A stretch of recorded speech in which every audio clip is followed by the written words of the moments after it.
The world is going to have a new monetary system in this decade that we're in. We're going to experience this huge deflationary crash around the world, and people will just lose confidence in currency. And what do they always go back to throughout history? Time after time, for the last 5,000 years actually, they always go back to gold and silver. We are entering a period of financial crisis that is the greatest the world has ever known. The wealth transfer that will take place during this decade is the greatest wealth transfer in history. Wealth is never destroyed, it is merely transferred, and that means that on the opposite side of every crisis there is an opportunity. The great news is that all you have to do to turn this crisis into your great opportunity is to educate yourself. I believe that the best investment that you can make in your lifetime is your own education. Education on the history of money, education on finance, education on how the global economy works, education on how all of these guys, the central bankers, the stock market, how they can cheat you, how they can scam you. If you learn what is going on and how the financial world works, you can put yourself on the correct side of this wealth transfer.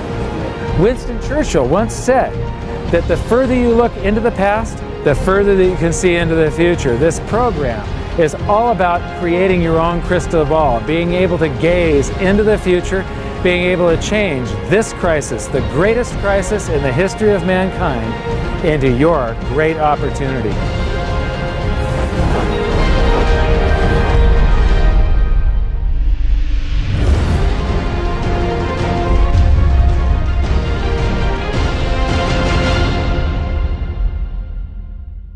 So it all started back in 1999 when my sister and I hired a financial planner to help my mother with her assets, and we gave him control of the family's assets, and in the next year and a half he lost 50% of what she had.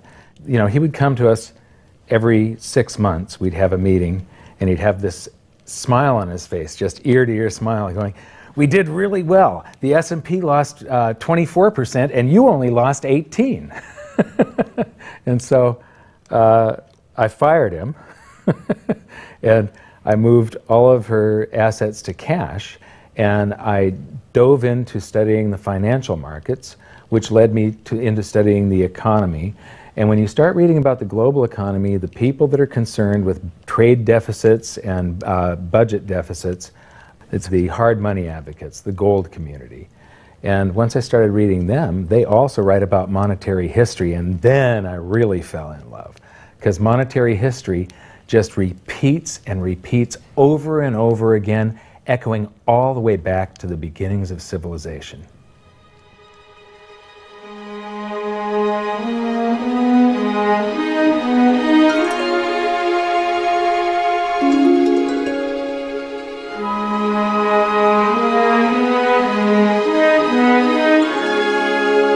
Gold and silver have been the predominant currencies for about 5,000 years, but it wasn't until somewhere between 680 BC and 630 BC that they became money.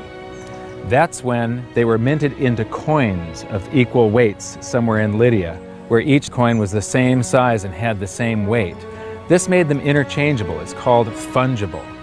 At that point, they became useful as a unit of account, a measurement. You could price a good or a service in those gold or silver coins in a certain number of them. And it was always the same for anybody whenever they were buying that good or service. But it wasn't until they made their way to the world's first free market society, the prototype of democracy, the cradle of civilization, Athens, that they exploded in use. Suddenly, money found its natural home, the free markets. Athens was the first society to have a working tax system and free markets. This enabled them to rise to the pinnacle of civilization. Their prosperity allowed them to create great works of art and achieve a level of architecture and engineering that the world had not yet seen. Here we are 2,500 years later, and people are still in awe of their achievements. It was truly a fantastic period in human history, and the Athens star shone brightly for many years. So this begs the question, what went wrong? How did such a great and powerful civilization fall? The answer lies in the same pattern that we see throughout history: too much greed and too much war. It was when the Athenians got involved in the Peloponnesian Wars, a war with Sparta, that their monetary problems began. First, they lost access to their gold and silver mines. They were also paying armies that were on foot, and they were miles and miles away from Athens. So as they pay their armies to buy goods and services from the local populations, a deflation occurs in Athens because they're sending all of their coinage out of the city. Then they started debasing their coinage to pay for the war. If you take in 1,000 coins in taxes, and then you melt those down, those gold coins, and you mix 50% copper into your gold, now you can mint 2,000 coins. So if you take in only 1,000 coins, but you spend 2,000 coins, what is that called? That is deficit spending. Athens began to do that during this war with Sparta. They also had these great public works, which were very expensive, and they finished the Temple of Athena Nike during the truce in the middle. There was a 6-year truce in the middle of this 27-year war. So they didn't stop their great public works and allow their market economy to heal from the expense of this war. As they debased their coinage, people would take the new debased coins at face value at first, until there were a whole bunch of those. And there's something called Gresham's Law, where people tend to save to keep the thing that's rare, and they spend the thing that's common into circulation first. So all of the gold and silver coins started to disappear from circulation and become quite rare, and it was just these copper coins. Suddenly, it took a whole bunch of copper coins to buy a gold or silver coin, one of those old gold or silver coins. This is the first time that gold or silver ever had a price. Before that, everything was measured in a weight of gold and silver. So a large factor in Athens' downfall was the expense of war, the expansion of empire, the debasement of their currency, the eventual inflation that was caused. You know, they minted these coins until they became nothing but flecks of copper. This was actually the world's first hyperinflation. And what it did was it financially debilitated Athens to the point where in 404 BC they surrendered to Sparta. And eventually they became nothing but a satellite of Rome. The thing that amazes me is how history just keeps on repeating and repeating and repeating, and we never learn from all of our stupid mistakes. We just repeat the same stupid mistakes over and over and over again. Today we are doing the same thing that the Athenians did that caused the loss of their great culture. We're doing the same currency debasement. We're doing the same deficit spending, and it's for the same reasons. It's for war, and it's for great public works. The interesting thing about the Peloponnesian War was how it started. I would say one of the interesting parallels is that it started really with Athens at its height and with a level of hubris that set them down the road towards ruin. Perhaps they felt that they were, superior, couldn't make a mistake. Exactly. They knew better. Exactly. And they ended up destroying their society as a result. It's a road that we're going down today, right? I think absolutely. Yeah. There was a play written shortly after the Peloponnesian Wars about the worthlessness of the copper flecks that were their coinage at the time. So we go from gold and silver, very high value money, to a currency that has a face value. And it's the first example that I can find in history where a war and great public works were being funded through deficit spending. What you've just seen is the first recorded example of one of the most predictable hidden secrets of money, the 7 stages of empire. It's a long-term cycle that echoes throughout history right to this very day, and is basically a societal pendulum that swings from quality money to quantity currency and back again to quality money. It always plays out in 7 stages. It always ends with gold delivering a knockout blow to debased currencies. And it goes like this. Stage 1. A country starts out with good money, which is either gold or silver, or it's backed by gold or silver. Stage 2. As it develops economically and socially, it begins to take on more and more economic burdens, adding layer upon layer of public works. Stage 3. As its economic affluence grows, so does its political influence, and it increases expenditures to fund a massive military. Stage 4. Eventually, it puts its military to use, and expenditures explode. Stage 5. To fund the war, it steals the wealth of its people by debasing their coinage with base metals, or by replacing their money with currency that can be created in unlimited quantities. Stage 6. The loss in purchasing power of the expanded currency supply is sensed by the population and the financial markets, triggering a loss of faith in the currency. Stage 7. A mass movement out of currency into precious metals and other tangible assets takes place. The currency collapses, and gold and silver rise in price as they account for the huge quantity of currency that was created. This process transfers massive wealth to those who had the foresight to position themselves beforehand in real money, gold and silver. You know, our monetary system basically steals from the poor and middle class and transfers the wealth to the banks. We see this throughout history, and it's just repeating over and over again. What's happening in Greece right now is basically the same thing that was happening back in 407 BC. The deficit spending to fund all of these public works and the debasement of their currency supply caused them to become nothing but a satellite of Rome. Today, they're becoming nothing but a satellite of the banks. Well, the idea of Gresham's law is simply that people are going to hold on to what's value and spend what isn't valuable. Way back in my youth, I was 11 years old when we went from a silver-based monetary system to a purely fiat system. People saw that silver was money, they got used to it, they didn't really think about it. And in 1965, under President Johnson, he basically said, well, silver's too valuable to be money. We're going to just start putting out these substitutes, which were what we call cupro-nickel coins. They were nickel, they were copper plated with nickel at the time. And of course, the metal value was far less. And I understood that as a kid, and yet very few adults really seemed to get the idea of what was really going on. There were a few, and it only takes a few. And of course, the Gresham's law took effect, so the currency came out of circulation rapidly. It's very interesting to me, you know, knowing monetary history fairly well, is they're always, you know, put out in silver-looking or gold-looking form. I mean, in most cases, you'll have, in fact, they look rather interesting. I mean, some of them are like silver on the inside and gold on the outside with the look. They have no value at all, really, other than melt value of pot metal.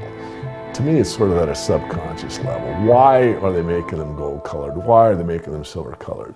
I think there's an inherent knowledge in the human species that knows that gold and silver have value.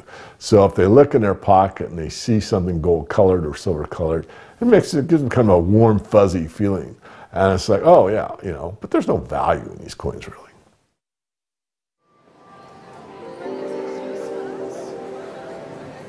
The next question is, how does this affect you?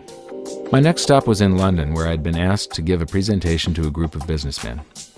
They wanted to understand the reason that gold had surged recently, and I explained to them that to understand gold, you have to understand monetary history.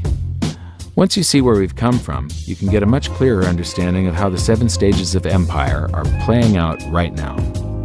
We weren't allowed to show their faces, but we were allowed to film my presentation. So here it is, the last 140 years of monetary history condensed into just 10 minutes. Keep the 7 stages of empire in mind, and as you watch this, see if you can recognize the signs. Everybody thinks the US dollar is still as good as gold, and it hasn't been since 1971. This is the world monetary systems. From 1873, when Germany went on the classical gold standard, where each unit of currency is backed up by an equivalent amount of gold in the treasury. In the United States, $20 bill, $20 gold piece in the vaults. Go into any bank, slap down your currency, which was a receipt for money, a claim check on money, ask for your money, gold and silver, and they would give it to you. So this shows, this is currency, this is money. Otherwise, there was no reason for any government to store gold in their vaults and then print this currency that was backed by gold. This is what gives confidence in that, and it gives governments the ability to start this scam in the first place, where they print these receipts for gold, and then they can print more of them than gold that exists.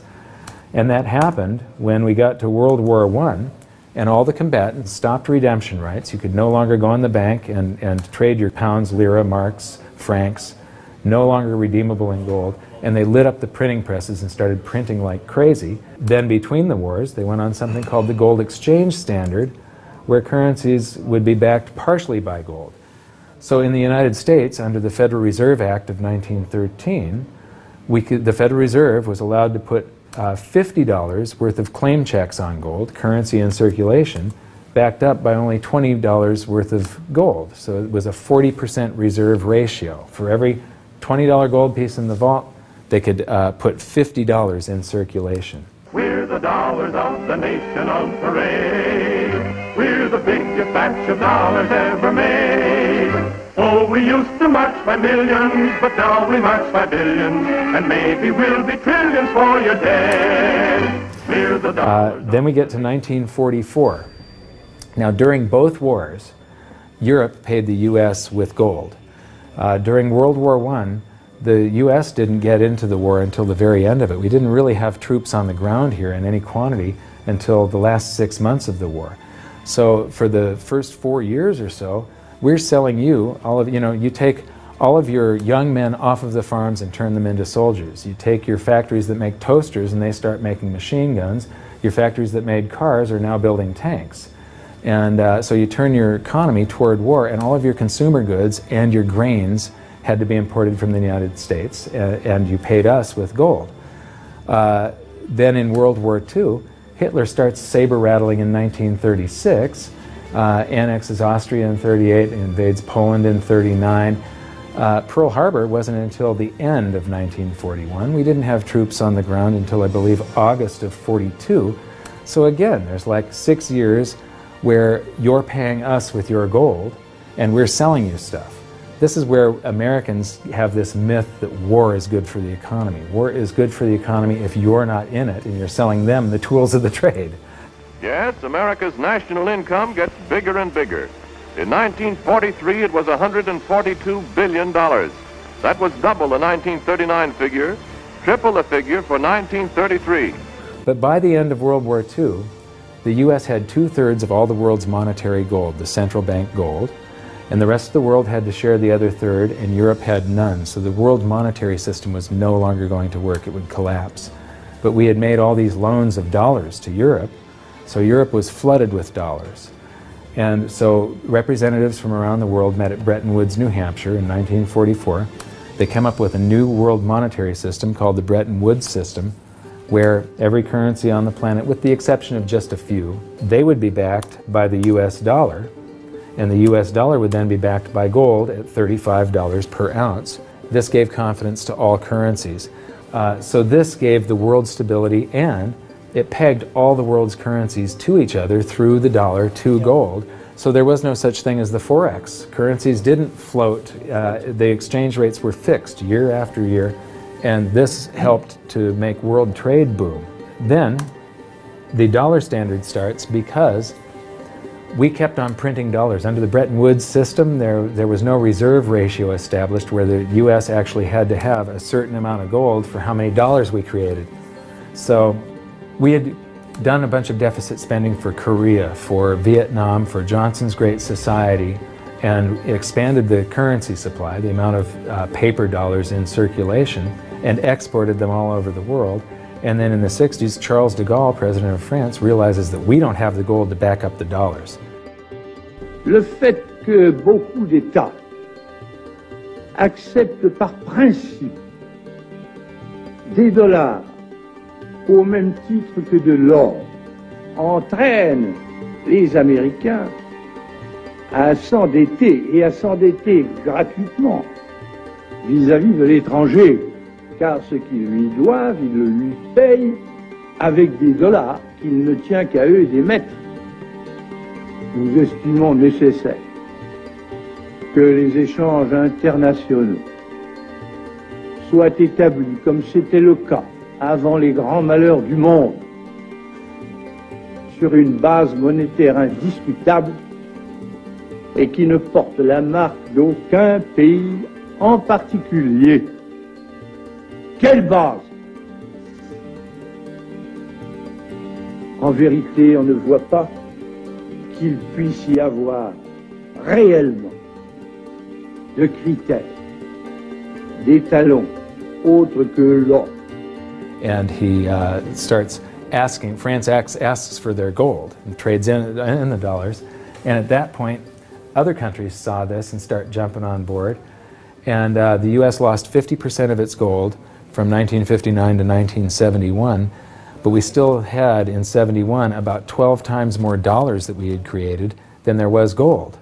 And this run on the bank, basically, the U.S. now being the bank, this is a giant worldwide bank run, because the U.S., for the second time, had committed a fraud and created more receipts for gold than there was gold. It's that simple. And then finally, the markets sort of sensed this.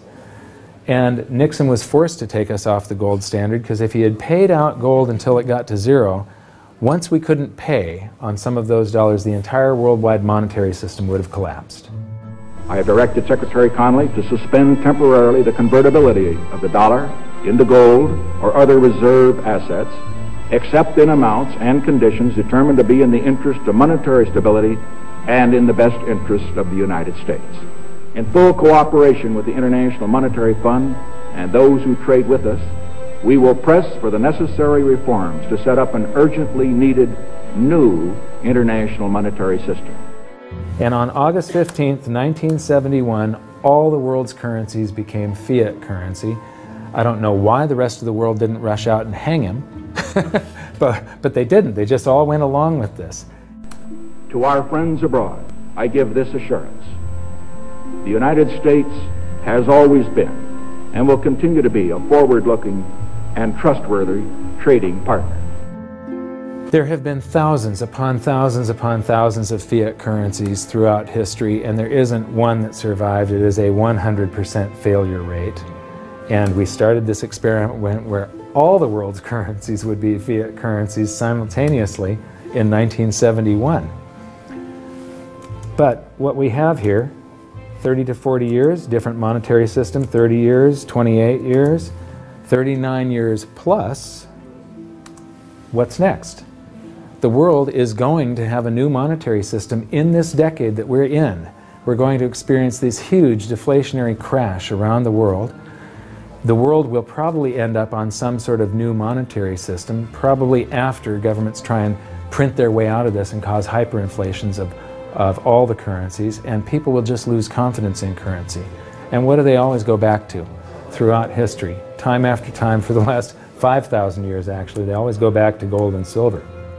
In a world of floating currencies, and that's what all national currencies are today, they bob up and down relative to each other, but they're all sinking relative to gold. That includes the dollar as well as the euro and the British pound and all the others. They're going to continue to lose value, continue to lose purchasing power. Personally, I don't think there's any way of avoiding what is coming. There's no way to fix it right now. There's only a way to either let it wipe you out or to benefit from it. And I want to make sure that it's not just a few of the big investors in the world that are ending up with all the cookies. I want to make sure that there's as many small investors as possible that are benefiting from it, because that's what makes society run. Middle class, small investor. One of the biggest challenges for human beings is that physiologically we are designed to operate in recency. You know, the fight or flight response is literally in my cells, literally. And so that when I'm in the wild, it's about I need to look for something to eat or make sure I don't get eaten. And how that translates into the modern world is that we think only about what's happening immediately in front of us. And so we think a long time is last week. In the world of YouTube and Facebook and instant messaging, we think 3 seconds is a long time. Like, did you get the post already? I already posted it. And the reality is, if you look at history, and I don't mean a week, I don't mean a month, I mean decades, I mean 100 years, I mean a couple of 100 years, I mean more than a couple of 100 years, you can start to see some patterns. You can see some things that are going on because history repeats itself. There are some trends and there are some movements that you can learn from. And you literally have to go outside of your human instincts to look at history, because we just want to focus on right now, because as I said, that's about either eating or being eaten. So we're going to go beyond that, and that means not just focusing on the here and now, but learning some real powerful stuff from what's happened, because there just might be some indicators there as what's going to happen in the future. Now, the 7 stages of empire, just as a reminder, started with sound money, and then a country adds layers of public works and social programs, and then develops a massive military, and then puts that military to use, and to pay for the war, it debases its currency supply, which causes a loss of faith in the currency, which then leads to a currency crisis, and gold does an accounting of the expansion of that fiat currency supply that happened over all those years of the first 5 stages. We are in the 6th and beginning the 7th stage. Gold started the accounting in the year 2001. It was $250 then, but we're still in the very early stages of this. Well, that's right. I think one of the problems with gold is people just don't understand it. I mean, for one thing, it's sort of been banished from the curriculum for 35 years. We have going on 2 generations of academics and scholars who have never studied gold. Unless you're a specialist in economic history, you can go back and look at it. Now, when I was in university and even when I was in graduate school in economics, we were still on the gold standard in some form. It was fairly attenuated, but when you studied the IMF and you looked at how they present the finances of a country and the breakdown of the reserves and you know, the capital accounts, gold was a line item in the capital account, and you had to understand how it, what role it played and how it you know, could equilibrate in terms of balance of trade. Well, that's gone. The IMF, you know, Nixon went off the gold standard in 1971, and bright young economic students just don't understand gold. They think it's a joke, or they think it's maybe a commodity trade or a momentum trade. They don't understand that it really is money par excellence. So now we've learned that money was born in roughly 630 BC when it became fungible. It was free markets and sound money that led to Athens' great prosperity. But debasement of their money for deficit spending on war and public works played a large role in their demise. Over the past 140 years, we've debased our own currencies to the point where 2 generations of scholars don't even understand gold. We learned about Gresham's law and that bad money drives out good. In recent history, there has been a new monetary system roughly every 40 years. And we've learned that we are in the 6th stage of the 7 stages of empire. So that's it for this episode. Join us next time when we learn more about the chaotic state of the US dollar standard and how it's going to affect you no matter where you live on the planet. When I wrote my book, I said that we're coming into an era that is going to be the greatest wealth transfer in the history of mankind. Therefore, it's the greatest opportunity in the history of mankind. I've made it my mission to help as many people as possible get through this crisis and to come out on the best side of the wealth transfer. I've just finished filming an exclusive presentation titled How the 7th Stage Will Unfold, where I detail what I'm doing personally to prepare for a range of scenarios. It's available at hiddensecretsofmoney.com as part of your free information toolkit. So my challenge to you for this episode is to try and find a single example in all of monetary history of a crisis that was brought on by too much deficit spending, too much debt, and too much currency debasement being solved by more deficit spending, more debt, and more currency debasement. Until then, good luck, and I'll see you at the bonus presentation at hiddensecretsofmoney.com. Thanks. You bet. There is no other side. You either silver and gold or you're doomed. That's exactly the way the world is always working. That's the way it's working right now. Turn on the television, watch with the price of gold. Look at the dollar going down, gold's going up, silver's going up. That's exactly the way it's always worked, and it's always worked that way, and it's working that way now. And why is anyone surprised? Why is anyone surprised? It's always worked like that. 5,000 years. That's right, 5,000 years in a row, it's worked exactly that way. It's happening that way now, and ooh, wait a minute here. Weird. Beyond weird. Mike Maloney's Hidden Secrets of Money is made possible by the clients of goldsilver.com. Your continued loyalty and support allows us to educate the public on how to both protect themselves and benefit in the turbulent times ahead. To all goldsilver.com customers, thank you. Hidden Secrets of Money would not be possible without you.